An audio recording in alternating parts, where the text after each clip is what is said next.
Good evening. I trust you've had a fruitful day. I do not say happy, though I hope it has been happy.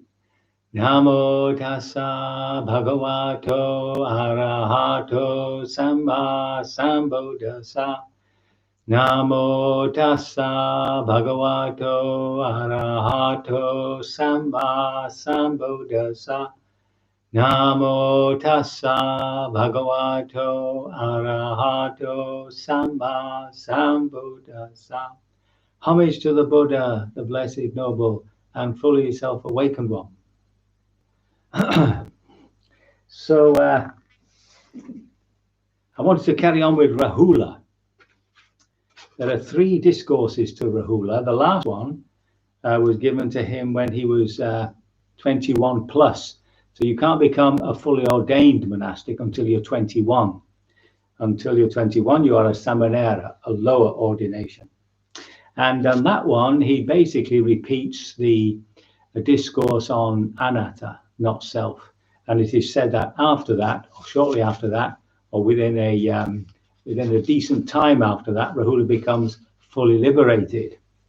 And the Buddha had the misfortune of having his son die before him, as in fact both his main disciples, Sariputta and Moggallana, died before him.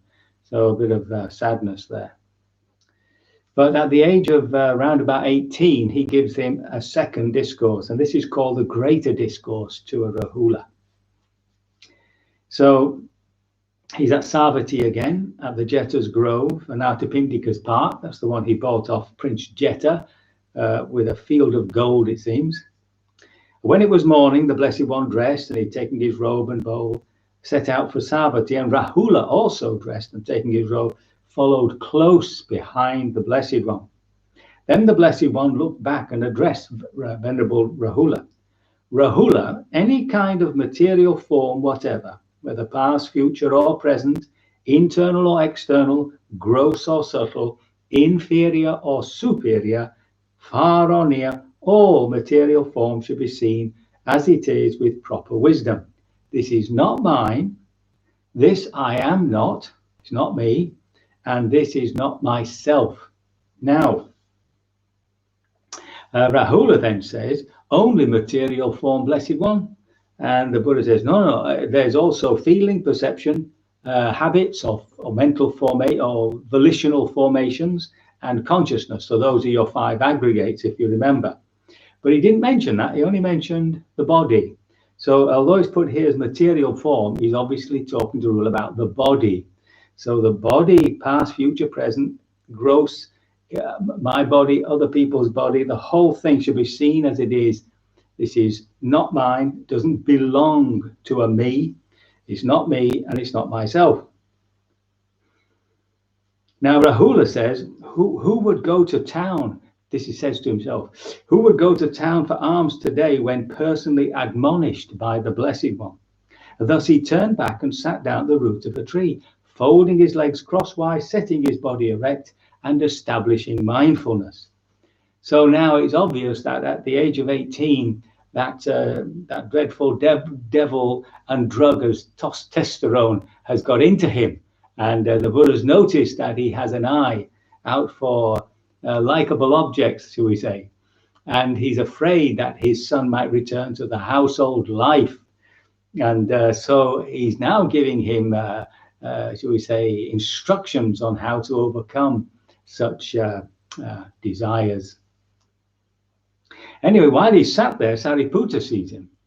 And he says to him, Rahula, develop mindfulness of breathing. When mindfulness of breathing is developed and cultivated, it is of great fruit and great benefit. Okay.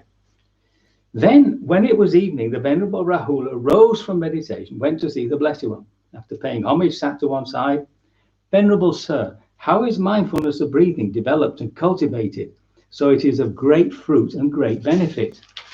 And the Buddha replies, whatever internally belongs to oneself is solid, solidified, and clung to. So in other words, he doesn't answer him. And seemingly what seems to have happened, according to the commentaries, is that Sariputta, seeing him sat under a tree, sort of gave him a little bit of a push and said, why don't you try mindfulness of breathing, not realizing the Buddha had actually given him an object already, which was, of course, the body. So now the Buddha goes through the 4 elements. And so he starts off, of course, with the earth element. Whatever internally belonging to oneself is solid, clung to. Whatever is clung to. So remember that it's the upadana kanda. It's the 5 aggregates that are clung to. It's the clinging that's wrong, right? The blame cannot be put on the 5 aggregates. That's just the psychophysical organism. It's seeing it as a self, etc., which is the problem.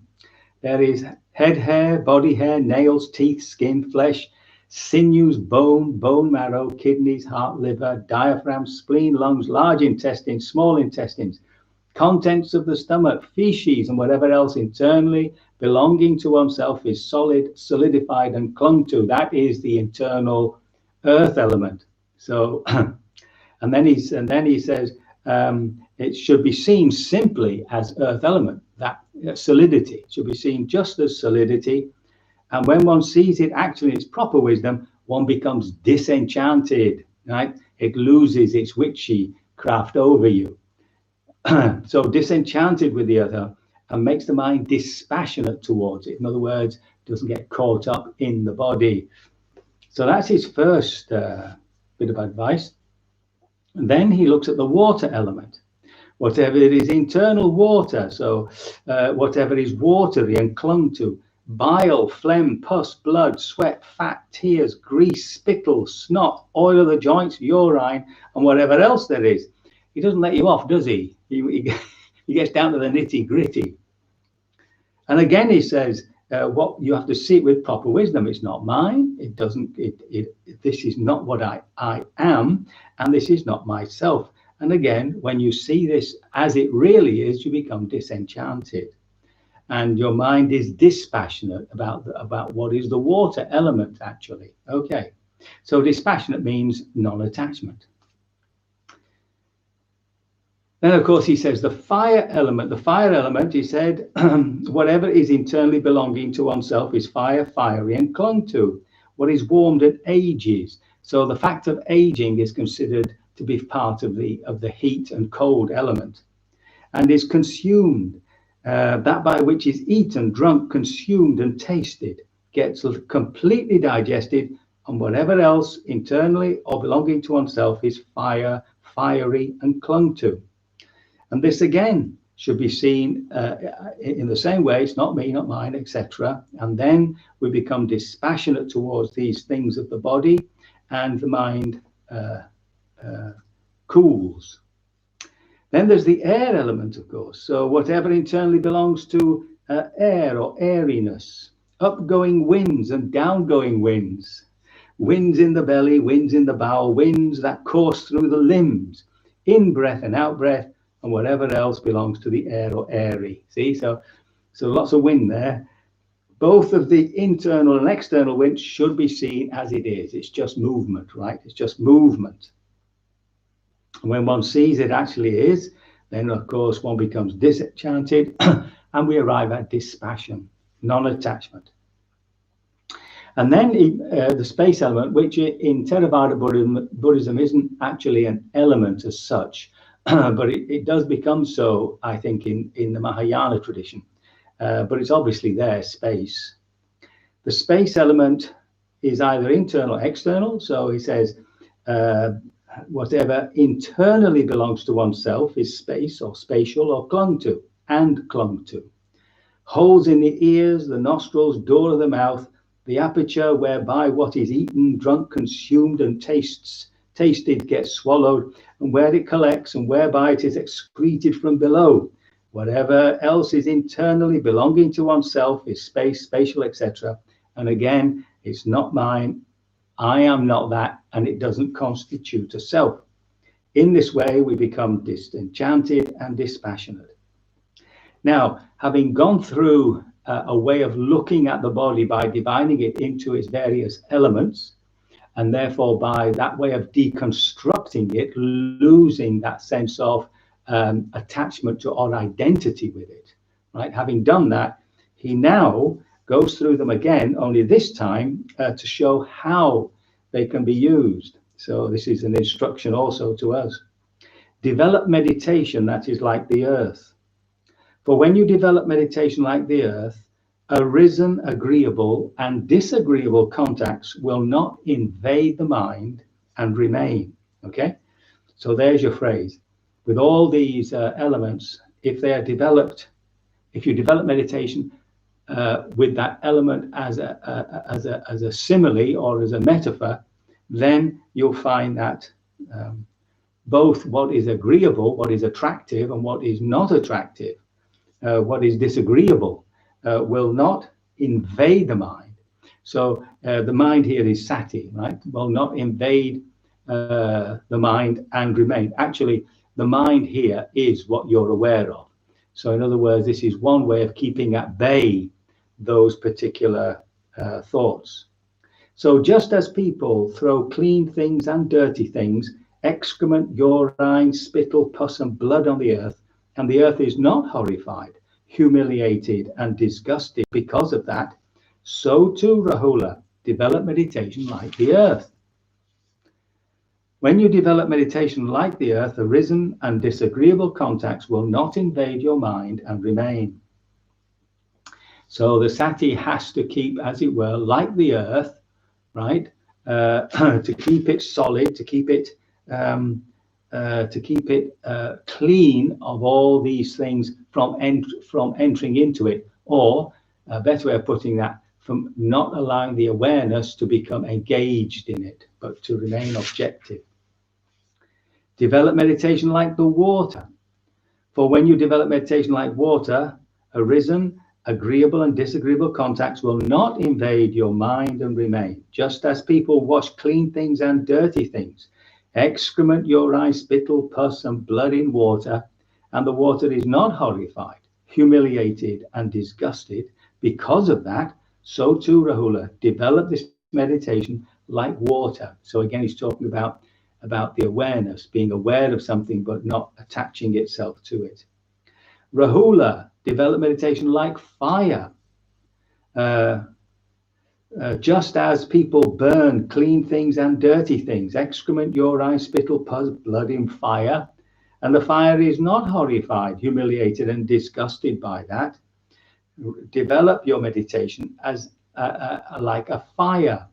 So by doing this, of course, you stop these things invading your mind and remain there. Develop meditation like the air. So just as the air blows on clean things and dirty things, on excrement, urine, spittle, pus, and blood, and the air is not horrified, humiliated, and disgusted because of that, so develop your meditation like air. So these are similes, these are metaphors that give Rahula some idea of how to meditate, how to be objective within oneself, to investigate things, not to be allowed, not to allow this awareness to get caught up in what is agreeable and disagreeable. In the same way with space, just as space is not established anywhere, just as space is not established anywhere, so it's everywhere, so too, Rahula, meditation is like space. For when you develop meditation like space, arisen, agreeable, and disagreeable contracts will not invade your mind and remain. So there you have an image of space, or the awareness, the field of awareness, that space that we're aware of all around us. Sometimes it's very tiny, what we're aware of, and sometimes it's everything all around us. So to be spacious like that. Yeah, not to that space does not cling onto anything. Things move through space, just as things move through our awareness. So he's used, having got Rahula to look at the body dispassionately as just elements, as you might say, where when your car, if for instance your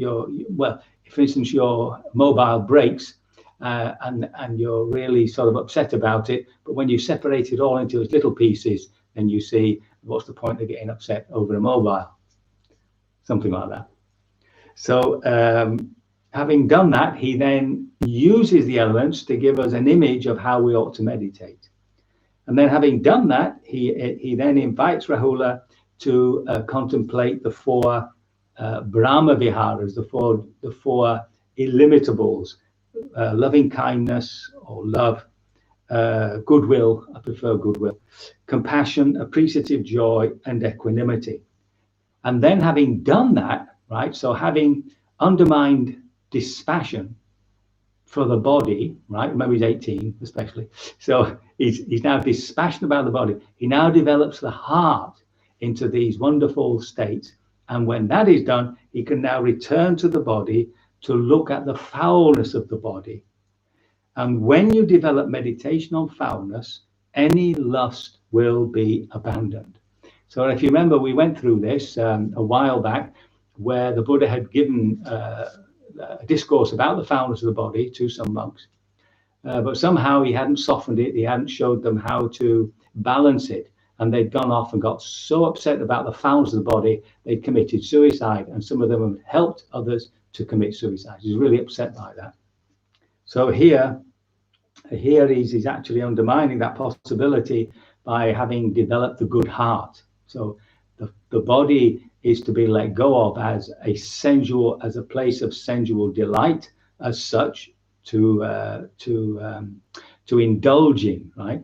The delight the body gives is quite natural, but to attach to it as this is mine, me, etc., is going to cause problems, especially at this age. So any lust will be abandoned when you consider the foulness of the body, especially of that body that you're attracted to. And then he says, after that, develop meditation on the perception of impermanence, because when you do that, the conceit of I am is abandoned. So that's one good thing about observing impermanence, especially of oneself, the body in its, getting older and older and all that, and the fact that one is constantly changing. So every self that you create must be somebody else. So you start letting go. To see impermanence is to take away that sense of continuity which the self demands. Right? And then finally, you see, when he's done all that, he can now go back to Sariputta's suggestion. A bhikkhu gone to the forest, to the root of a tree, sits down, folds his leg, body erect, establishes mindfulness before him, and begins to practice meditation on the breath. And then he goes very quickly, he goes through how to contemplate the breath, which we have done slightly with the discourse on how to establish mindfulness. And then he finally says, develop it, and even the final in-breaths and out-breaths known as this is not known. This is how mindfulness of breathing is developed and cultivated, so that it is of great fruit and great benefit.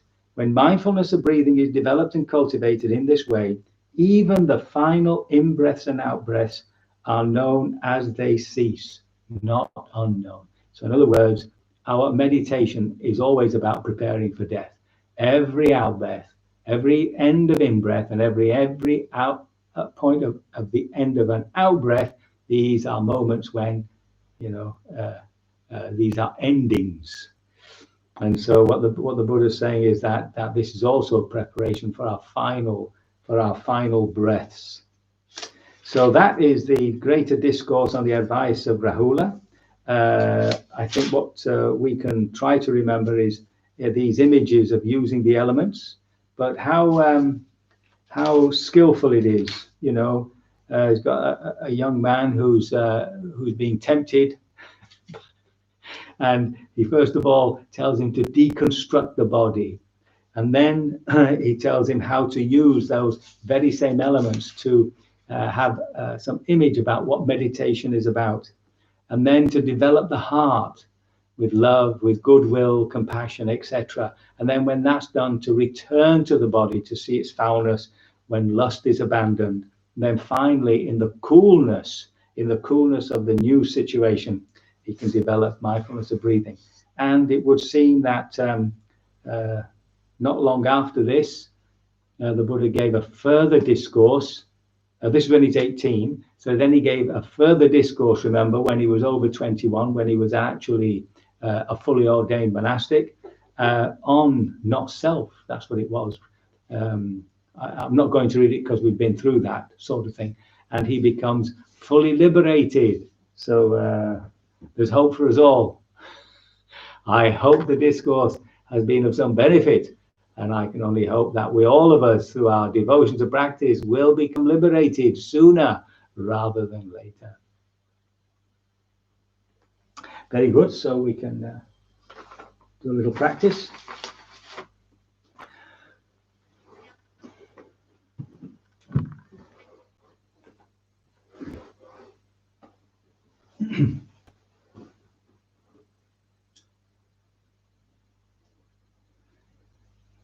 Bodhang Pujami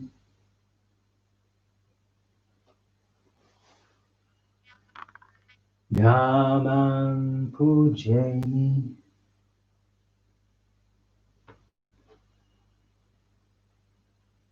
Sanghang Pujami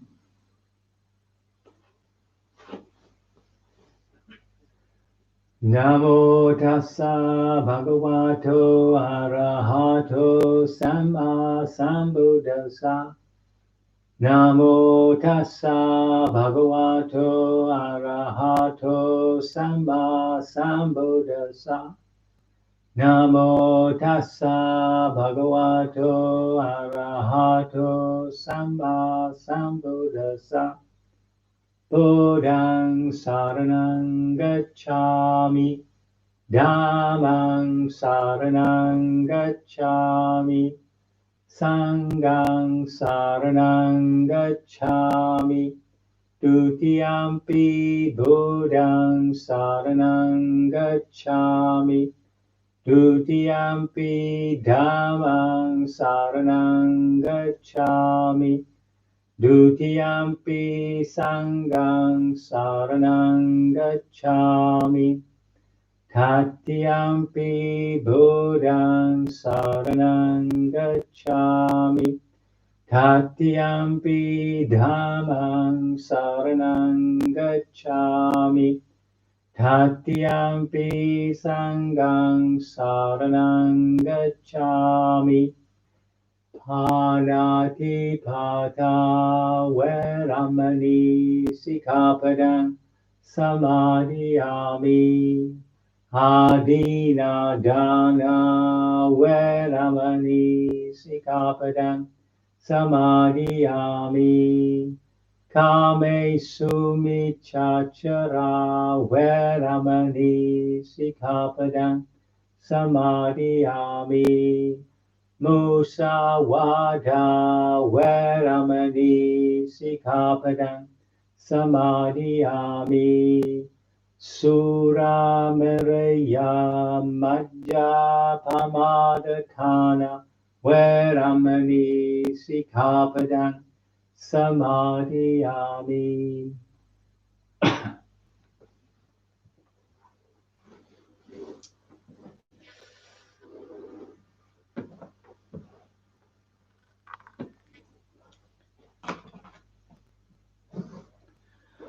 So make sure your body is the expression of the enlightened one, the awakened one. Just that energy from the lower back and the abdomen just lifting you up. Sitting tall. Just a moment now just to relax the brow, the jaw, lips together, teeth apart. Shoulders.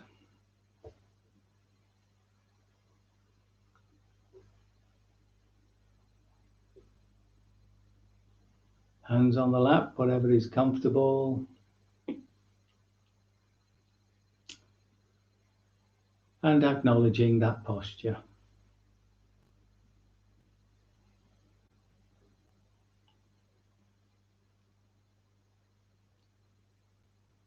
This body is subject to disease.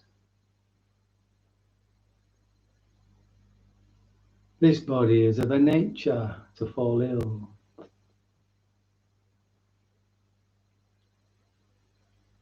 This body has not gone beyond sickness.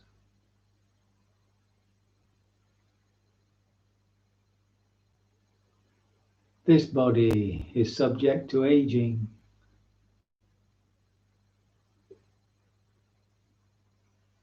This body has not gone beyond aging.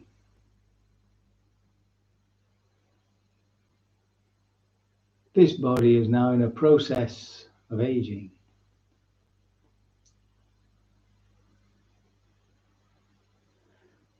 This body is subject to death.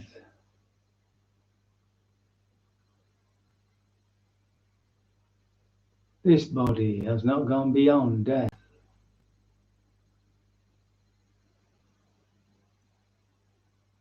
This body will die.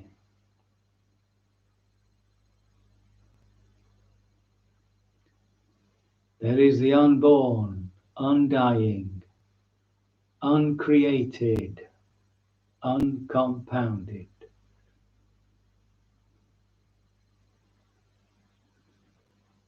The unconditioned,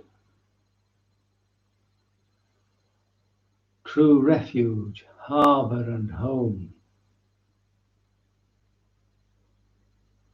Perfect peace and contentment.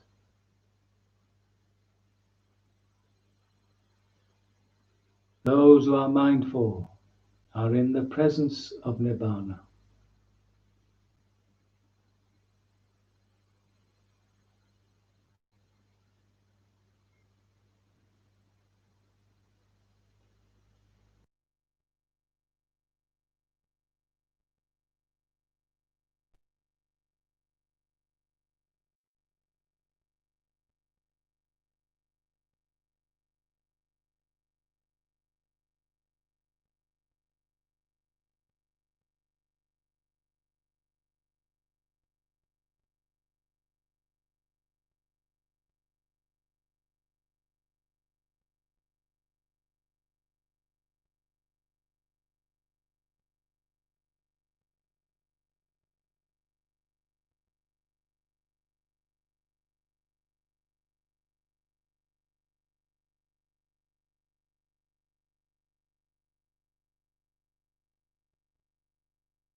A moment's reflection.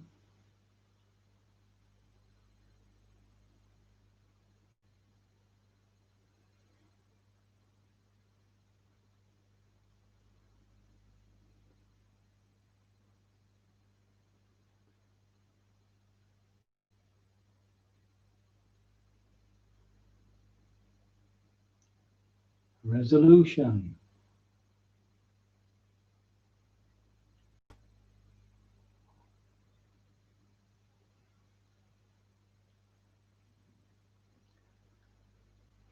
So make sure you feel comfortable to practice our contemplations.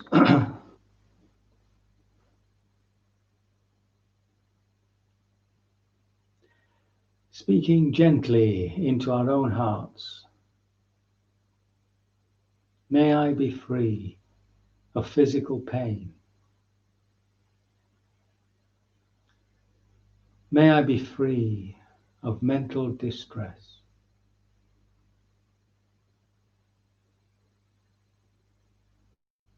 May I experience the bliss of liberation.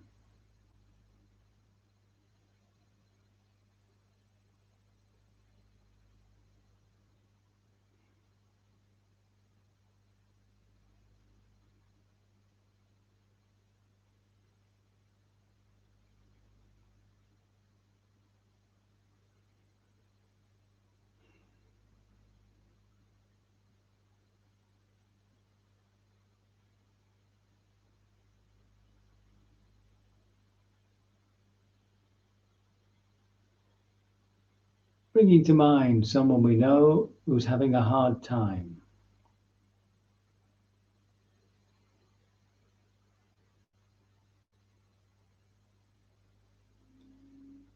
May you be free of physical pain.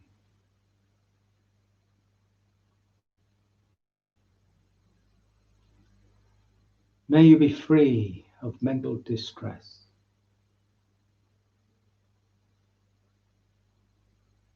May you be liberated of all your sufferings.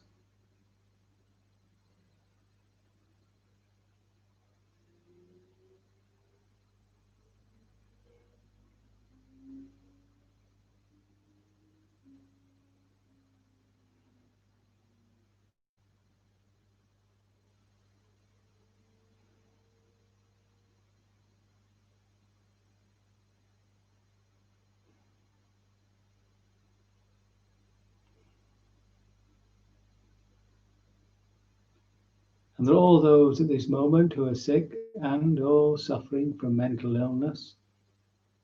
People in the process of dying and those who have died and left grieving family, relatives and friends. People going hungry, homeless and destitute.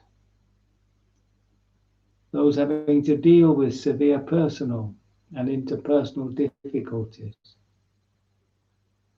All those caught up in wars and repressive regimes. Those being tortured. And there are those suffering from natural disasters and climate crisis. All the sentient beings who are being cruelly treated and unnecessarily slaughtered. And all who find life meaningless. May you be free of physical pain. May you be free of mental distress. May you be liberated of all your sufferings.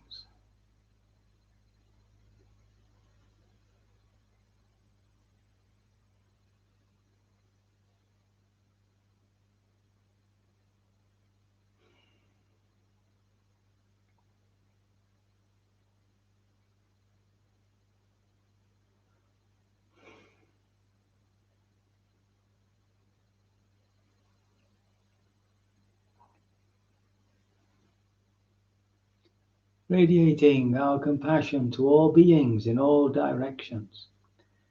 May all beings be free of physical pain.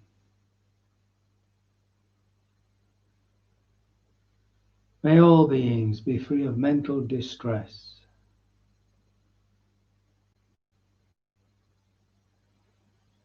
May all beings be liberated of all their sufferings.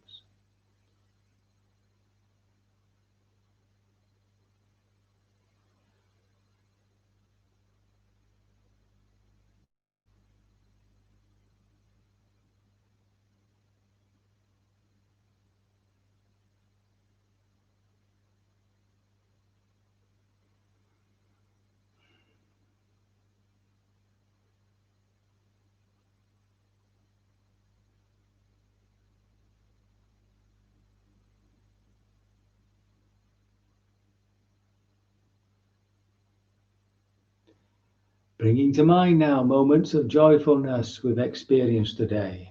Happiness, peacefulness.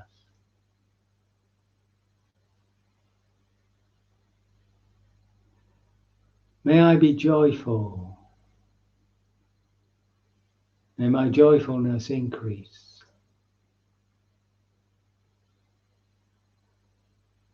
May I experience the bliss of liberation.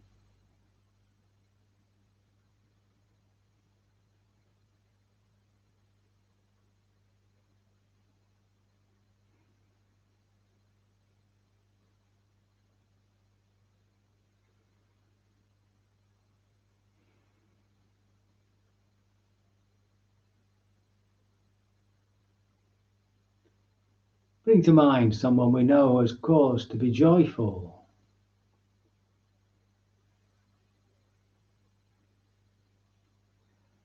May you be joyful.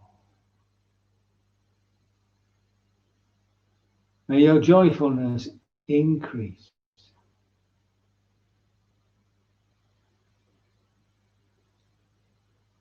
May you experience the bliss of awakening.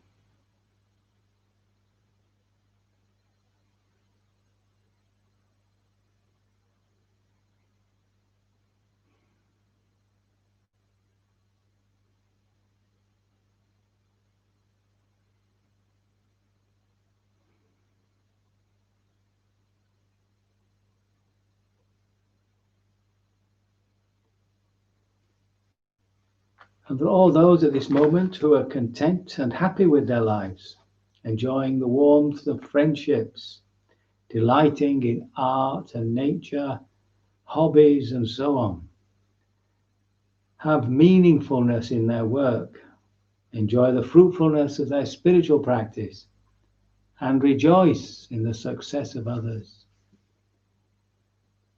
May you be joyful.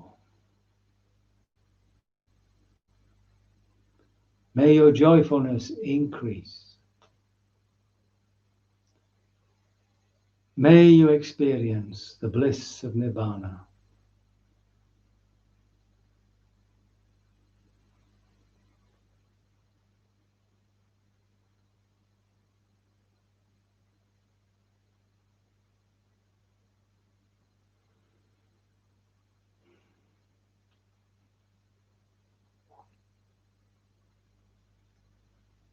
Radiating our joy to all beings in all directions. May all beings be joyful. May your joyfulness increase. May you experience the bliss of Nirvana.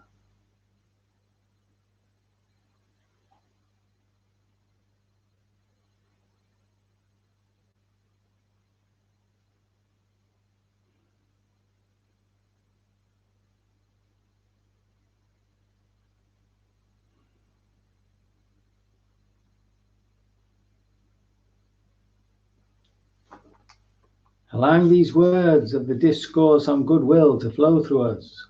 If you are wise and want to reach the state of peace, you need to be upright, responsible, gentle and humble, easily contented, need only a few things. Not always be busy and have the right sort of work. You need to guard the senses and be modest. You do not have to be exclusively attached to only a few people. You shouldn't do the slightest thing that a wise person could blame you for. Be thinking always. May all beings be happy. Whatever living beings there are, be they weak or strong, big or small, large or slender, living nearby or far away, those who've already been born and those who've yet to be born. May all beings, without exception, be happy. Be truthful to one another and do not think anyone anywhere is of no value. Do not wish harm to anyone, even when you're angry, just as a mother would protect her only child at the risk of her own life. Let the warmth of your heart go out to all beings. Let your thoughts of love go through the whole world, above and below, without any barrier, with no ill will or hatred. Whether you are standing, walking, sitting, or lying down, so long as you're awake, develop this affectionate mindfulness. This, they say, is the noblest way to live.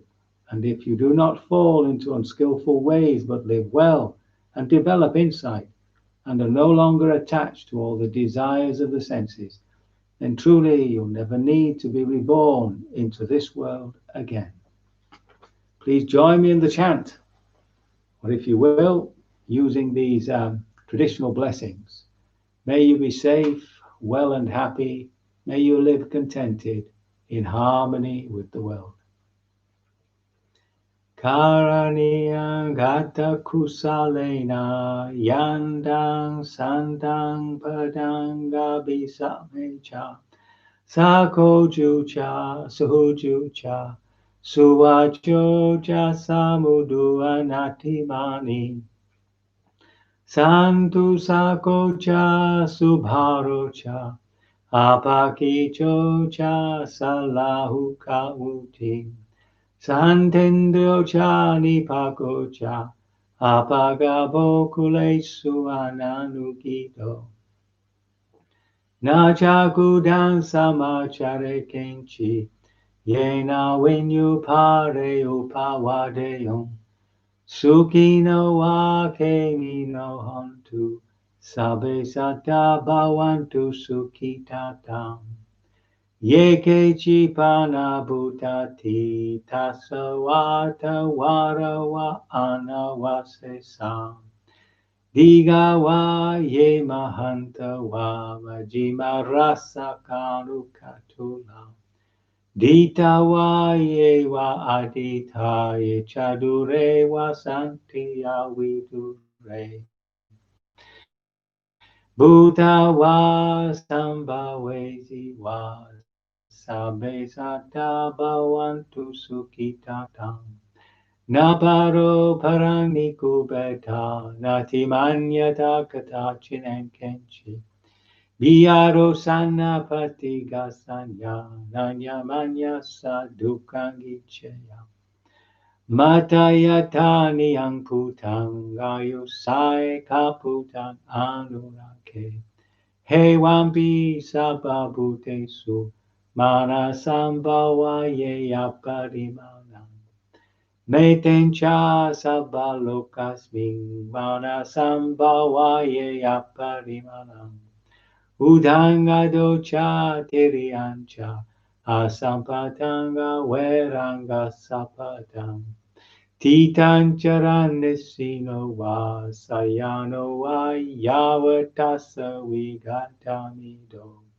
Heitan satingaditeya brahmangetan viharangidamahu Ditincha anupagama sila va dasanena sampano Kame suenaya gedam Nahi jatuka bhaseyan punaretiti. May all beings be happy. Sabe sata sukita hontu. Sabe sata sukita hontu. Sabe sata sukita hontu. Sadhu. Sadhu, sadhu. Very good. Another very fruitful day, without any doubt. don't forget, from now till we fall asleep is also part of our practice. Putting something beautiful into the heart, slip away into sweet oblivion, awaking to take full advantage of the day. May you sleep peacefully.